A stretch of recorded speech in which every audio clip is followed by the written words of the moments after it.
A big theme at this year's National Prayer Breakfast was love your enemies. And while President Trump submitted a rare apology for not always doing so, he also used the event to take thinly veiled swipes at his top political rivals. They like people, and sometimes they hate people. I'm sorry. I apologize. I'm trying to learn. It's not easy. It's not easy.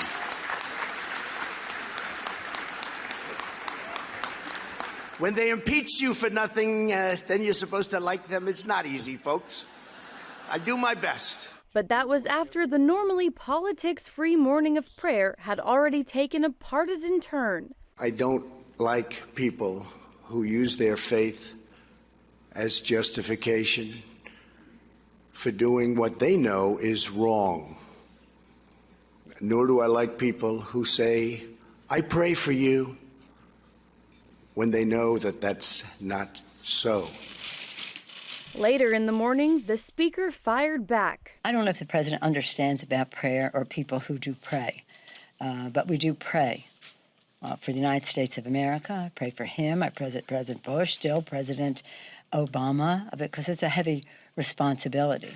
And I pray hard for him because he's so off the track of our Constitution, our values, our country, the air our children breathe, the water they drink, and the rest. He really needs our prayers. So he can say whatever he wants. Congressman Jason Smith says with everything going on in Washington, the nation needs to come together and pray. It's been a struggle the last several months, and we need to understand that it doesn't matter if you're Democrat or Republican, but we're all Americans. And tell CBN News that on the Hill, they love their enemies more than people realize. A lot of people think that Republicans and Democrats don't get along.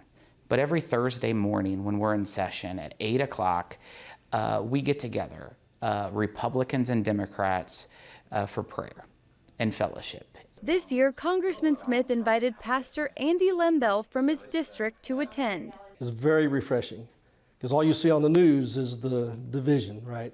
But it was very refreshing to see both parties on either side come together for prayer and for edification and to raising people up. It was very, very refreshing to see that. Pastor Andy tells CBN News he was reading The Circle Maker by Mark Batterson when he was prompted to pray for God to amaze and perplex him. I actually wrote those two prayers down in my prayer journal. The next day, the congressman's office called and invited him to the breakfast. I think that God did something uncontrollable and unpredictable in my life. It was pretty amazing.